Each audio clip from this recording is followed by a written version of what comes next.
টিকা সংকটের ফলে হামের প্রাদুর্ভাবের বিষয়ে উদ্বেগ জানিয়ে অন্তর্বর্তী সরকারকে 10 বার বৈঠকে সতর্ক ও 5 বার চিঠি দেওয়ার দাবি করেছে জাতিসংঘের শিশু বিষয়ক সংস্থা ইউনিসেফ।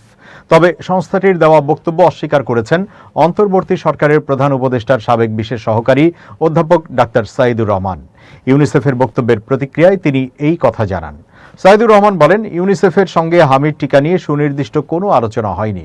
2025 সালে হামির টিকার অভাবে কোনো মানুষ ফিরে গেছেন বলে জানা যায় না। এমনকি টিকার কভারেজেও সেটা প্রতিফলিত হয় না।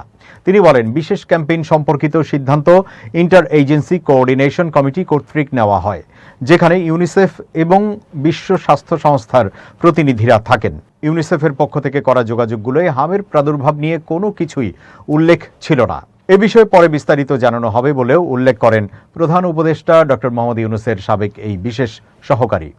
এর আগে 20 মে দুপুরে এক সংবাদ সম্মেলনে ইউনিসেফ বাংলাদেশের প্রতিনিধি রানা ফ্লাওয়ার্স জানিয়েছেন, বাংলাদেশে দীর্ঘ সময় ধরে হামের রুটিন টিকার সংকট ছিল।